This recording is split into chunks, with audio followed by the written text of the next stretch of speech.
الحمد لله كفى وسلام على عباده الذين اصطفى أما بعد فقال النبي صلى الله عليه وسلم العجز فخري أو كما قال النبي صلى الله عليه وسلم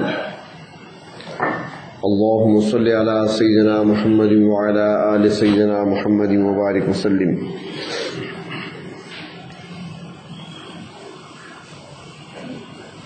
گزشتہ ترتیب آپ کو یاد ہوگی کہ حضرت علی المرتضیٰ رضی اللہ تعالی عنہ کے سوال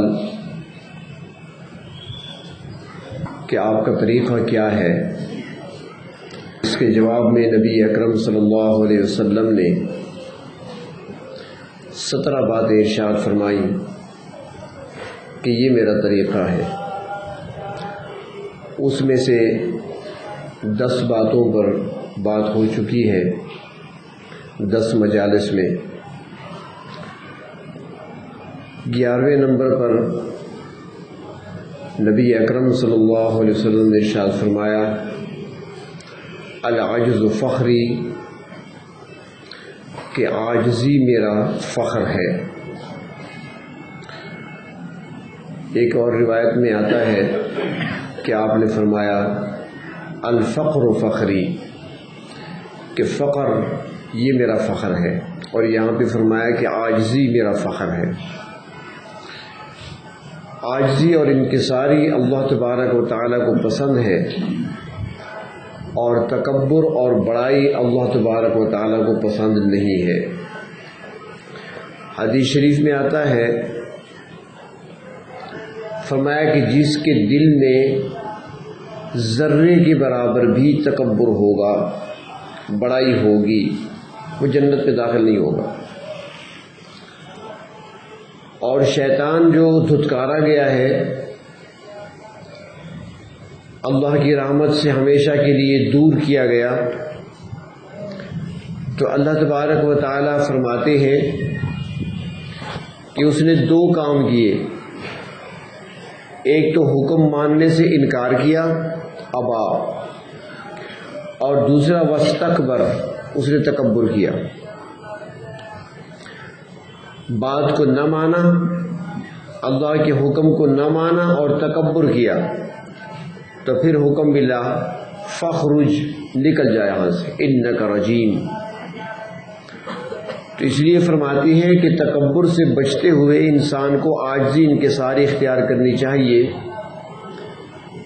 جب بڑا کوئی بات کرے تو اس کو مان لینا چاہیے، اور کسی بڑے کی بات کا انکار کر دینا یہی تکبر میں آتا ہے، یہی بڑائی میں آتا ہے، اور اسی کو ناپسند کیا گیا ہے۔ اللہ تبارک و تعالیٰ فرماتے ہیں کہ تکبر مجھے زیب دیتا ہے۔ حدیث قدسی میں آتا ہے، اللہ تعالیٰ فرماتے ہیں الکبر ردائی، تکبر میری چادر ہے، میری چادر پہ ہاتھ ڈالنے کی کوشش نہ کرنا، کیونکہ تکبر اس ذات کو زیب دیتا ہے جو کسی کی محتاج نہ ہو، اور ہم تو قدم قدم پہ محتاج ہیں، ہر بات میں محتاج ہیں۔ تو اس لیے عاجزی اور انکساری کو پسند کیا گیا۔ مٹی سے بنا ہے انسان، خاکی ہے یہ وجود، اور ہم دیکھتے ہیں کہ مٹی کی قیمت اس وقت ہے جب تک وہ نیچے پڑی رہے۔ مٹی نیچے پڑی ہے، وہ قیمتی ہے، اس کی قیمت ہے، وہ بکتی بھی ہے، لیکن وہی مٹی جب اڑنے لگتی ہے تو اس کی کوئی قیمت نہیں ہے۔ کپڑوں پہ آئے جھاڑ دیتے ہیں، آنکھوں میں آئے صاف کر دیتے ہیں، چہرے پہ آئے تو دھو ڈالتے ہیں، وجود پہ آئے تو صاف کرتے ہیں، اب اس کی کوئی قیمت نہیں رہی، اڑنے لگی ہے، اور جب تک وہ نیچے رہی اس کی بڑی قیمت تھی۔ تو انسان کا وجود خاکی ہے۔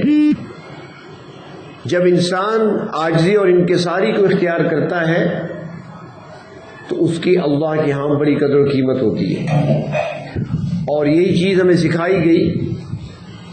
سب سے پہلی عبادت، سب سے اہم عبادت اور وہ نماز ہے، اور وہ ایک وقت نہیں، ایک بار نہیں، بلکہ روزانہ دن میں کئی بار پڑھتے ہیں، تو اس کے اندر ہمیں عاجزی سکھائی گئی ہے۔ عاجزی میں کیا ہوتا ہے؟ کھڑے ہونا، کسی کے آگے جھک جانا، اور آخری درجہ قدموں میں پڑ جانا، پیروں پہ گر جانا۔ تو نماز میں یہی سکھایا گیا۔ قیام ہے کھڑے ہونا، ہاتھ باندھ کر بادب کھڑے ہونا، پھر رکوع ہے جھک جانا، اور آخری قدموں میں پڑ جانا، سجدہ کرنا۔ تو عاجزی ہمیں سکھائی گئی نماز کے اندر بھی، کہ عاجزی ہوگی، انکساری ہوگی، تو اللہ کے ہاں تمہارا ہر عمل قابل قبول ہوگا۔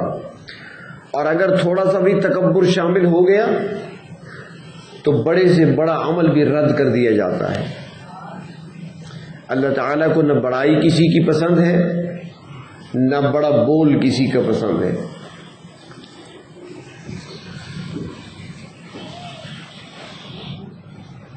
اور جو کوئی بڑا بول لیتا ہے نا، تو اللہ تبارک و تعالیٰ تکبر کی سزا آخرت میں تو ملے گی ہی۔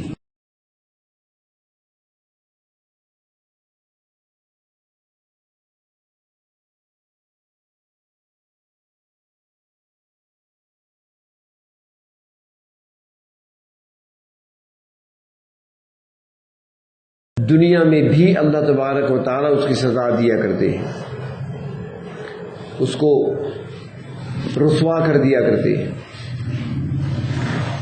ایک واقعہ سنایا تھا، پنجاب کے ایک بزرگ ہیں، انہوں نے اپنے علاقے کا واقعہ سنایا۔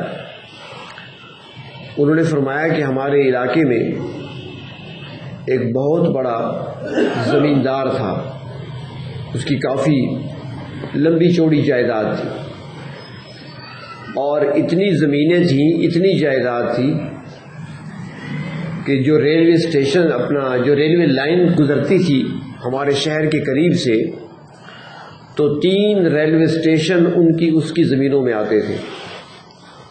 یعنی یہاں سے گاڑی چلی ہے، اگلا سٹاپ ہوگا کوٹلہ جام، پھر گاڑی چلی ہے، اگلا سٹاپ اس کا ہوگا بکھر ہوگا، تو 3 ریلوے اسٹیشن اس کی زمینوں میں آتے تھے۔ اتنی لمبی چوڑی جائیداد کا مالک تھا۔ اس کی دوستی تھی ایک کارخانہ دار کے ساتھ، وہ بھی کافی امیر آدمی تھا، اس کی فیکٹریاں چل رہی تھی۔ تو ایک دن دونوں ایک چوک پہ کھڑے آئس کریم کھا رہے تھے، تو اس نے پوچھا، زمیندار نے اپنے کارخانہ دار دوست سے، کہ سناؤ بھائی کیسی گزر ہو رہی ہے؟ اس نے کہا نہ پوچھو، نقصان پہ نقصان ہو رہا ہے، فلاں فیکٹری میں آگ لگ گئی، اتنا نقصان ہوا، فلاں فیکٹری میں خام مال جو تھا اس میں نقصان آیا، مال تیار کیا وہ صحیح تیار نہیں ہوا، اس میں نقصان پہ نقصان، اب تو مقروض ہوتا جا رہا ہوں، قرضہ مجھ پہ چڑھ رہا ہے۔ اور جو زمیندار تھا بڑے فخریہ انداز سے کہنے لگا، چھوڑو یار، تم نے کیا کیا ہے ساری زندگی، میں نے تو اتنا بنایا، اتنی جاگیریں بنائی ہیں، اتنی زمینیں میرے پاس ہیں کہ کئی نسلوں تک میری اولادوں کو کچھ کرنے اور کمانے کی ضرورت ہی نہیں ہے، اتنا میرے پاس ہے۔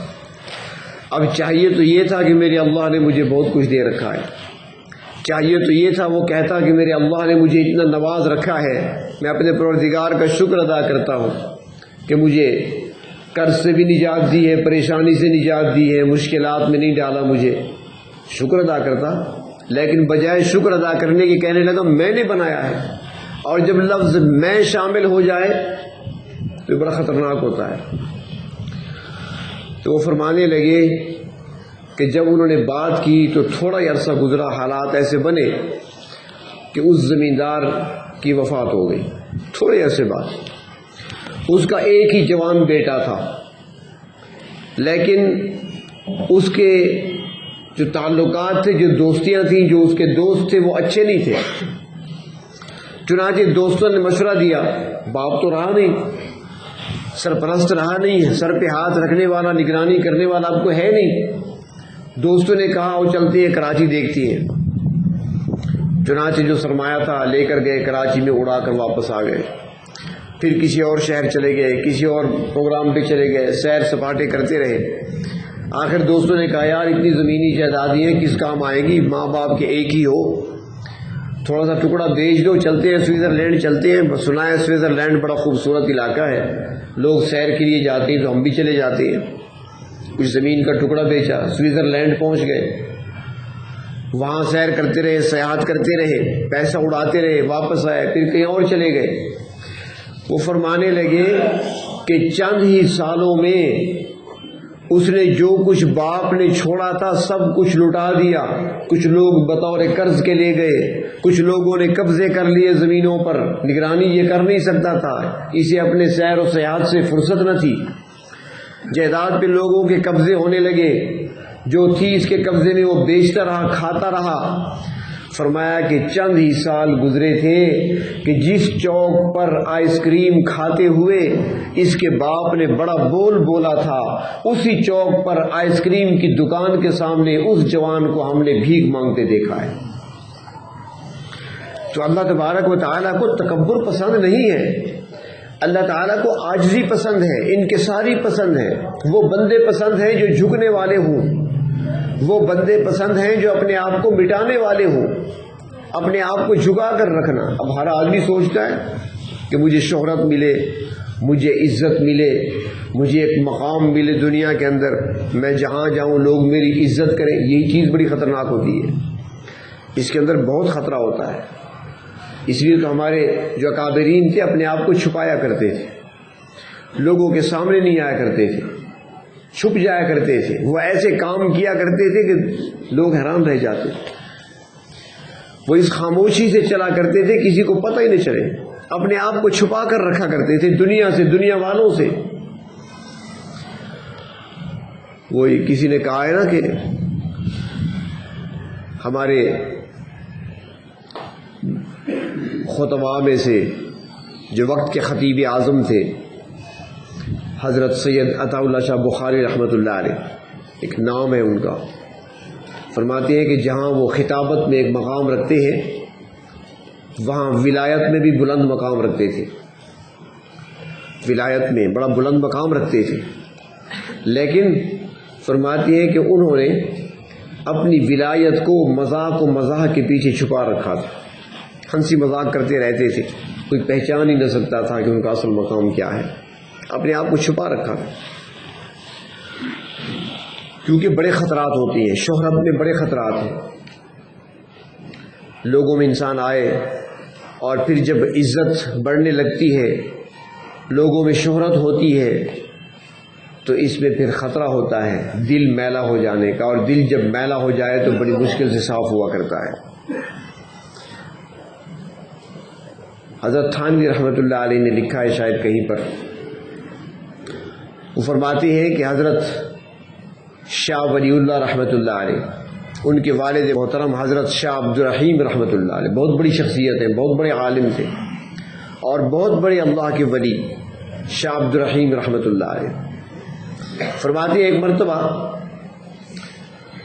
بارش ہوئی تھی، ہر طرف پانی تھا، کیچڑ تھا، اور وہ ایک باریک سی پگڈنڈی پر چل رہے تھے، دونوں طرف پانی ہے، کھیت ہے، کیچڑ ہے، باریک سی چھوٹی سی پگڈنڈی ہے، اس پر چل رہے ہیں آہستہ آہستہ، سامنے سے کتا آ گیا، فرمایا جب کتا سامنے آیا تو کتا آ کر رک گیا، یہ بھی رک گئے، اب یہ سوچتے ہیں کہ بھائی کتا نیچے اترے کیچڑ میں تاکہ میں گزر جاؤں، کتا بھی کھڑا ہے دیکھ رہا ہے، اور کتے کا خیال تھا کہ حضرت نیچے اترے تاکہ مجھے راستہ ملے، اب دونوں کھڑے ہیں، انہوں نے کچھ دیر سوچا اور کچھ سوچنے کے بعد فرماتے ہیں کہ ایسا لگا کہ جیسے کتا بزبان حال کہہ رہا ہے کہ حضرت آپ نیچے اترے مجھے راستہ دیں، تو چنانچہ یہ نیچے اتر گئے، کپڑے سنبھالے، کیچڑ میں اتر گئے، راستہ دے دیا، کتا گزر گیا پگڈنڈی پر،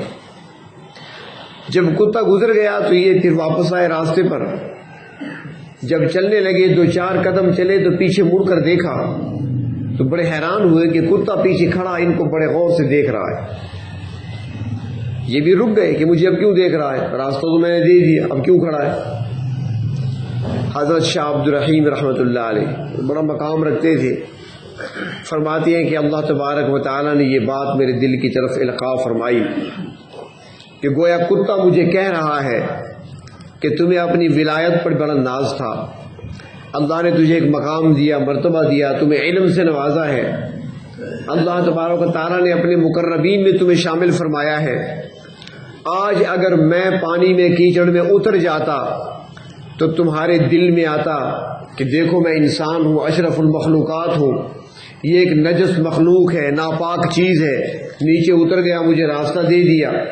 تو کتا مجھے کہہ رہا ہے کہ اے عبد الرحیم، آج اگر تو نیچے اتر گیا، کپڑوں پہ چند چھیٹے آ گئے کیچڑ کے، پاؤں میلے ہو گئے، تو تیرے پاؤں اور کپڑے دھونے سے پاک ہو جائیں گے، صاف ہو جائیں گے۔ اور اگر میں اتر جاتا نیچے کیچڑ کی طرف تو تمہارے دل پر جو میل آتی وہ 7 سمندروں سے بھی صاف نہ ہو سکتی۔ دل پر جب میل آ جاتی، جو تکبر آ جاتا، جو بڑائی آ جاتی، 7 سمندر نہ دھو سکتے اسے۔ تو اکابرین بچا کرتے تھے ان چیزوں سے، ایسے مواقع سے اپنے آپ کو بچایا کرتے تھے کہ دل کے اندر بڑائی نہ آئے، انسان کے منہ سے کوئی بڑا بول نہ نکلے۔ ہر وقت انسان کو عاجز بندہ بن کر رہنا چاہیے، کیونکہ ہم محتاج ہیں، قدم قدم پہ محتاج ہیں، ہم بولنے میں محتاج ہیں، کھانے میں محتاج ہیں، پینے میں محتاج ہیں۔ اور ہماری حالت کیا ہے؟ ایک مچھر کاٹ لے تو پڑے ہوتے ہیں بستر پر، ایک مچھر کا مقابلہ تو نہیں کر سکتے ہم۔ ایک دن کا آنکھ میں چلا جائے پریشانی کتنی ہوتی ہے، موٹر سائیکل پہ جا رہا ہے، بڑے کر و فر سے جا رہا ہوتا ہے جوان، بڑے اکڑ کے جا رہا ہوتا ہے، ایک دن کا آنکھ میں چلا جائے وہ ساری پرواز بھول جاتا ہے، ایک کنارے پہ کھڑا ہوتا ہے، اپنی آنکھ کو مل رہا ہوتا ہے۔ تو ہم تو محتاج ہیں، کمزور ہیں۔ جو اتنا کمزور اور عاجز ہو اس کو تکبر نہیں کرنا چاہیے۔ اور یہ بات تو جانوروں کو بھی معلوم ہے۔ مفسرین کرام لکھتے ہیں کہ حضرت سلیمان علیہ السلام جب جا رہے تھے، ایک وادی سے گزر ہوا تھا، چیونٹیوں کی وادی تھی، وہاں پر لشکر کو آتے دیکھ کر ایک چیونٹی نے، جو سردار تھی، اس نے باقی چیونٹیوں سے کہا تھا چھپ جاؤ، اپنے غاروں میں چھپ جاؤ، سلیمان کا لشکر آ رہا ہے، ایسا نہ ہو کہ روندی جاؤ، ان کو پتہ بھی نہ چلے۔ حضرت سلیمان علیہ السلام نے سن لی اس کی بات۔ اللہ تعالیٰ نے ان کو معجزاتی طور پر یہ عطا فرمایا تھا کہ وہ پرندوں کی بولیاں بھی سن لیتے اور سمجھ لیا کرتے تھے، اور جانوروں کی بولیوں کو بھی سن لیتے اور سمجھ لیتے تھے۔ چنانچہ سلیمان علیہ السلام نے اس بات کو پسند فرمایا۔ قرآن پاک میں آتا ہے کہ حضرت سلیمان علیہ السلام مسکرا پڑے چیونٹی کی بات پر، اور چیونٹی کو اپنے ہاتھ پر اٹھا لیا، اور خوش ہو کر چیونٹی سے کہنے لگے، ہتھیلی پہ ہے چیونٹی، اسے کہتی ہے ہاں مانگ، کیا مانگتی ہے، کیا چاہیے تمہیں؟ یہ جملہ سلیمان علیہ السلام نے کہہ دیا۔ اب وہ اللہ کے نبی بھی ہیں، بادشاہ بھی ہیں، بادشاہت بھی ایسی کہ جو نہ ان سے پہلے کسی کو ملی نہ ان کے بعد کسی کو ملی، وہ بادشاہت، نبی بھی ہیں، اور کہتے ہیں چیونٹی سے ہم مانگ لے، کیا مانگنا ہے، کیا چاہیے تمہیں؟ تو اب وہ چیونٹی ایک چھوٹی سی مخلوق ہے، وہ کہنے لگی سلیمان اگر دینا چاہتے ہو تو پھر میری روزی بڑھا دو، میری تھوڑی سی روزی ہے، تلاش کرتی رہتی ہوں، ایک دانہ گندم کا وہ مشکل میرے حصے میں آتا ہے، میری روزی بڑھا دیجئے، زدنی رزقا۔ سلیمان علیہ السلام نے فرمایا کہ یہ کام تو میرا نہیں ہے۔ وما من دابۃ الا علی اللہ رزقها، روزی تو تمام مخلوق کی اللہ کے ذمہ ہے، میرے پاس نہیں ہے، اختیاری ہے، روزی نہیں بڑھا سکتا۔ چیونٹی نے کہا اچھا یہ نہیں کر سکتے تو پھر میری عمر بڑھا دیجئے، ذرا عمر لمبی ہو جائے میری۔ سلیمان علیہ السلام نے فرمایا کہ یہ بھی میں نہیں کر سکتا، یہ بھی میرے اختیار میں نہیں ہے، میں تیری عمر کو نہیں بڑھا سکتا، جو عمر اللہ نے تمہارے لیے لکھ دی ہے وہی ہے۔ تو جواب میں چیونٹی کہتی ہے کہ میں جان گئی، علمت انک عاجز، میں جان گئی کہ تو بھی میری طرح عاجز ہے، محتاج ہے، اور جو عاجز ہو اس سے سوال کرنا جائز نہیں ہے، لہذا میں سوال آپ سے نہیں کرتی، میں اس ذات سے کیوں نہ مانگوں جو کسی کا محتاج نہیں ہے۔ تو انسان عاجز ہے، انسان محتاج ہے، اور اللہ تبارک و تعالیٰ کو عاجزی ہی پسند ہے انسانوں کی طرف سے. تو جو انسان تکبر کا راستہ اختیار کرتا ہے، بڑائی کا راستہ اختیار کرتا ہے، تو پروردگار عالم اس کو پسند نہیں فرماتے. اور جو عاجزی اور انکساری کو پسند کرتا ہے، پروردگار عالم اس کو پسند فرماتے ہیں اور اسے عزتیں عطا فرماتے ہیں. اصل عزت تو وہ ہے جو اللہ کی طرف سے ملے. جو اللہ کے ہاں مقبول بندہ بن جاتا ہے تو پروردگار عالم اس سے محبت کرتے ہیں اور پھر فرشتوں سے فرماتے ہیں، وہ فرشتے جنہوں نے عرش اٹھایا ہوا ہے کہ فلاں بندے سے میں محبت کرتا ہوں، تم بھی محبت کرو. پھر وہ فرشتے محبت کرتے ہیں. پھر وہ فرشتے کہتے ہیں ان فرشتوں کو جو عرش کے گرد حول العرش طواف کرنے والے ہیں کہ فلاں بندے سے اللہ تعالیٰ محبت کرتے ہیں، ہم بھی محبت کرتے ہیں، تم بھی محبت کرو. وہ بھی کرتے ہیں، کرنے لگتے ہیں محبت.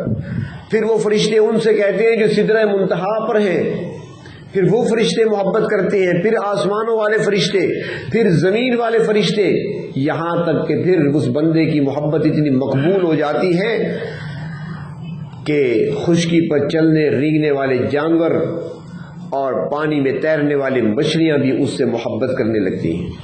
یہ حقیقی محبت ہے. اور جو کروانا چاہے عزت، وہ کیا عزت ہوتی ہے. آپ دیکھ لیں یہاں پر بیٹھے ہوں گے کئی حضرات جو پولیس میں ہیں، ڈی آئی جی صاحب آ جائیں، ڈی پی او آ جائیں تو ان کا ہاتھ فوراً یہاں پہ آ جاتا ہے، سلیوٹ کرتے ہیں اسے. جب وہ چلا جاتا ہے تو گالیاں دیتے ہیں. یہ عزت تو نہیں ہے نا، یہ عزت نہیں ہے. حقیقی عزت وہ ہے جو آپ کی پیٹھ پیچھے بھی عزت ہو. یہی وجہ ہے کہ جو لوگ عزت خود چاہتے ہیں زندگی میں بڑا نام ہوتا ہے، لیکن دنیا سے جانے کے بعد کچھ نہیں ہوتا. اور جن لوگوں کی شہرت اللہ تبارک و تعالیٰ خود کرا دیتے ہیں، جن کی محبت اللہ تبارک و تعالیٰ خود انسانوں کے اور مخلوق کے دلوں میں ڈال دیتے ہیں، پھر وہ دنیا سے چلے بھی جاتے ہیں، ان کا نام باقی رہتا ہے. آج دیکھ لیں صدیاں گزر گئیں، جنید بغدادی کا نام آج بھی باقی ہے. صدیاں گزر گئیں، بایزید بستامی کا نام آج بھی محبت سے لیا جاتا ہے. سینکڑوں سال گزر گئے، عمر بن عبدالعزیز کا نام آج بھی ادب و احترام سے لیا جاتا ہے. عمر بن عبدالعزیز رحمۃ اللہ علیہ بیٹھے ہوئے تھے، ساتھ کچھ مہمان بیٹھے تھے. شام کا وقت تھا، چراغ جل رہا تھا، تیل کا دیا جل رہا تھا. تو وہ بتی ذرا خراب ہونے لگی اور چراغ بجھنے کے قریب ہوا. تو عمر بن عبدالعزیز جلدی سے خود اٹھے اور جا کر وہاں بتی کو ٹھیک کیا، چراغ کو ٹھیک کیا، واپس آ کر بیٹھ گئے. کسی نے کہا حضرت یہ غلام آپ کے موجود ہیں، کسی غلام سے کہہ دیتے، اس کا کام تھا، آپ خود اٹھ کر گئے. فرمانے لگے جب میں اٹھا اس وقت بھی عمر بن عبدالعزیز تھا، اور جب میں کام کر کے واپس آ کر بیٹھا ہوں تو اب بھی عمر بن عبدالعزیز ہوں. کیا کمی آئی ہے مجھ میں؟ کام کرنے سے کیا ہوتا ہے؟ اسی کو عاجزی کہتے ہیں، اسی کو انکساری کہتے ہیں. ان لوگوں نے عاجزی اور انکساری کو اختیار کیا تھا، تکبر سے اپنے آپ کو بچایا. اللہ تبارک و تعالیٰ نے ان کے ناموں کو بلند کر دیا. اور جن لوگوں نے خود اپنے طور پر اپنے آپ کو معزز بنانے کی کوشش کی، اپنے آپ کو بڑا بنانے کی کوشش کی، وہ بڑا نہیں بن سکے. اس لیے نبی اکرم صلی اللہ علیہ وسلم نے ہمیں دعا سکھائی، امت کو دعا تعلیم فرمائی ہے. اللہم اجعلنی فی عینی صغیرا، اے پروردگار میری اپنی نگاہوں میں مجھے چھوٹا بنا دے، اپنی نگاہوں میں مجھے چھوٹا بنا دے. وفی اعین الناس کبیرا، اور لوگوں کی نظروں میں مجھے بڑا بنا دے. اپنی نظروں میں بڑا نہیں، اپنی نظروں میں چھوٹا. تو بڑوں کی بات کو ماننا عاجزی کیسے حاصل ہوگی؟ بڑوں کی بات کو مان لینا، انکار نہ کرنا تکبر میں آتا ہے. ہاں بڑا کوئی غلط بات کہہ رہا ہے تو اور بات، ورنہ بڑے کی بات کو مان لینا. اور چھوٹوں کو حقارت کی نظر سے نہ دیکھنا، چھوٹوں کو کمتر نہ سمجھنا، ان کو حقیر نہ سمجھنا، اور اپنے آپ کو کسی سے افضل نہ سمجھنا. کوئی نہیں جانتا کس کا حال کیا ہوگا. ہمارے حضرت رحمت اللہ علیہ فرمایا کرتے تھے کہ ایک شہزادہ جا رہا تھا، بڑے تکبر و غرور اور فخر کے ساتھ شکار کے لیے نکلا تھا. شکاری کتے بھی اس کے ساتھ تھے. ایک کتا بطور خاص اس کے ساتھ چل رہا تھا، سفید رنگ کا کتا، اور یقیناً وہ شہزادے کا کتا تھا. تو خوب اس کو نہلایا گیا تھا، بال اس کے بالکل سفید کنگھی کیے ہوئے بال، وہ ساتھ چل رہا ہے، شہزادے کے ساتھ دوست احباب بھی ہیں، ساتھ حفاظتی دستہ بھی ہے۔ سامنے سے ایک فقیر گزرا، ایک اللہ والا، شہزادے کی نظر پڑ گئی، اس نے فقیر کی طرف دیکھا، اس کی داڑھی کے میلے بالوں کو دیکھا، اس کے لباس کو دیکھا، تو چونکہ بڑے فخر میں تھا، شہزادہ تھا، اس نے فوراً کہا کہ اس بابے کو لے آؤ میرے پاس۔ لے آئے، شہزادے کے سامنے کھڑا کر دیا۔ شہزادے نے کہا کہ بابا یہ بتاؤ کہ تمہاری داڑھی کے بال خوبصورت ہیں یا میرے کتے کے بال؟ اللہ والے نے ایسے دیکھا، اس کتے کی طرف دیکھا، شہزادے کی طرف دیکھا، کہنے لگا بیٹا جواب ضرور دوں گا لیکن اب نہیں، اس وقت نہیں دے سکتا، جواب ضرور دوں گا۔ چلا گیا، شہزادہ بھی چلا گیا، وہ اللہ والا بھی چلا گیا اپنے گھر کی طرف، اپنے ٹھکانے کی طرف۔ کچھ عرصہ گزرا، اللہ والا بیمار ہوا اور بیماری بڑھتی گئی۔ جب انہیں معلوم ہوا کہ اب میرا آخری وقت ہے، شاید آج شام تک میں دنیا میں نہ رہوں، جب آخری وقت بالکل قریب پہنچا تو اپنے ایک مرید کو بلایا جو خدمت کے لیے ساتھ موجود تھا، اس سے کہا ایک کام کرنا، امانت ہے، پہنچانی ہے۔ اس نے کہا جی حضرت فرمائیں۔ کہنے لگے جب میری روح پرواز کر جائے اور کلمہ پڑھتے ہوئے میں دنیا سے رخصت ہو جاؤں، فلاں شہزادے کے پاس چلے جانا اور جا کر اس سے کہنا کہ میں اس بزرگ کا، اس بوڑھے آدمی کا پیغام لے کر آیا ہوں جس سے آپ نے سوال کیا تھا کہ میرے کتے کے بال اچھے ہیں یا تمہاری داڑھی کے بال، تو اگر میری موت کلمے پہ آ جائے تو جا کر اسے بتا دینا کہ میری داڑھی بھی تیرے کتے سے افضل تھی اور میرا وجود بھی تیرے کتے سے افضل تھا۔ اور جواب اس لیے اس وقت نہیں دیا کہ اگر میرا خاتمہ ایمان پہ نہ ہوا تو پھر تیرا کتا مجھ سے بہتر ہے، اور خاتمہ ایمان پہ ہو گیا تو پھر میں تیرے کتے سے بہتر ہوں۔ یعنی انسان کو ہر وقت ڈرتے رہنا چاہیے، خوف رہنا چاہیے، نہ معلوم انجام کیا ہوگا۔ حدیث شریف میں آتا ہے کچھ لوگ ایسے ہوتے ہیں دنیا میں جو ساری زندگی جنتیوں والے کام کرتے ہیں، نیک اعمال کرتے ہیں، اور آخر وقت میں ایسا عمل اس سے ہو جاتا ہے کہ سب کچھ برباد ہو جاتا ہے، دنیا سے اس حال میں جاتا ہے کہ وہ جہنمی ہوتا ہے۔ اور فرمایا کہ ایک شخص ایسا بھی ہوتا ہے کہ جو ساری زندگی گناہ کرتا ہے، معصیت کرتا ہے، اللہ کی نافرمانی کرتا ہے، جہنمیوں والے اعمال کرتا ہے، لیکن جب وقت آخر آتا ہے تو اس سے ایسی نیکی سرزد ہو جاتی ہے اور ایسی توبہ کی توفیق مل جاتی ہے کہ اس کی سارے خطائیں، سارے گناہ اس کے نیکیوں میں بدل جاتے ہیں اور اس کی جہنم جنت میں بدل جاتی ہے۔ اس لیے انسان کو ہر وقت ڈرتے رہنا چاہیے، عاجزی انکساری اختیار کرنی چاہیے، اللہ تبارک و تعالیٰ سے مانگتے رہنا چاہیے، ہر وقت انسان کو سوالی بن کر رہنا چاہیے، نہ اپنے عمل پر فخر کرنا چاہیے، نہ اپنے وجود اور جوانی پر فخر کرنا چاہیے، نہ ہی اپنے کسی فن اور ہنر پر فخر کرنا چاہیے، بلکہ عاجزی اور انکساری ہر وقت انسان اختیار کیے رکھے، اللہ تبارک و تعالیٰ کے سامنے اپنے آپ کو محتاج سمجھے اور تکبر سے، بڑائی سے اپنے آپ کو بچائے، کیونکہ ذرا سا تکبر بھی اگر دل میں آ گیا تو تکبر ایسی چیز ہے کہ جو سالہ سال کی محنتوں کو ضائع کرنے والی چیز ہے۔ تکبر ایسی بیماری ہے جو دل میں آ جائے تو دل کو ایسا سیاہ کر دیتی ہے کہ اس دل کی وہ روشنی جو ایمان کی روشنی ہے، نیکی اور تقوی کی روشنی ہے، وہ روشنی چلی جاتی ہے اور دل کے اندر اندھیرا چھا جاتا ہے۔ اللہ تبارک و تعالی ہمیں تکبر سے، بڑائی سے، غرور اور فخر سے بچائیں اور عاجزی اور انکساری والی صفت سے ہمیں متصف فرمائیں۔